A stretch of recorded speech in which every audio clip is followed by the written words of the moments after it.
आज भोगी होती. भोगी असल्यामुळे आजचा दिवस खूप खास होता. म्हणूनच मी लवकर उठले, कारण खूप कामं होती. सकाळी उठल्यावर सगळ्यात आधी घर झाडून काढले आणि फरशी पुसली. घर स्वच्छ केल्यावर मन एकदम फ्रेश होतं. नंतर आंघोळ करून रेडी झाले आणि थेट देवाकडे गेले. आज मम्मी आणि मी दोघींनी मिळून देव घासली आणि देवाची पूजा केली. भोगीला देवपूजा केली की घरात सकारात्मक ऊर्जा राहते असं आपल्याकडे म्हणतात.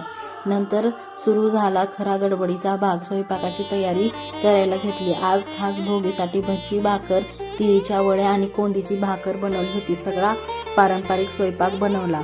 घरात भजीचा आणि तिळीच्या वड्याचा वास दरवळत होता. एकदम सणासुदीचं वातावरण होतं. सगळ्यांना जेवण खूप आवडलं होतं. भोगी म्हणजे जुने नकारात्मक विचार, जुनी वाईट सवय सोडून नवीन चांगल्या गोष्टीची सुरुवात करायचा दिवस असतो. भोगी हा सण मकर संक्रांतीचा एक दिवस आधी साजरा केला जातो. भोगीला जुने निरुपयोगी वस्ती जाळतात. जुने वाईट विचार, जुनी सवय, नकारात्मक गोष्टी सोडून नवीन चांगल्या गोष्टीची सुरुवात करणे. भोगीनंतर मकर संक्रांती येते. या दिवसापासून सूर्य उत्तरायणात प्रवेश करतो. शेतामध्ये नवीन पीक तयार होत असते. त्यामुळे निसर्गाला आणि देवाला धन्यवाद देण्यासाठी भोगी साजरी केली जाते. भोगीच्या दिवशी सगळं स्वच्छ करून घेतलं जातं.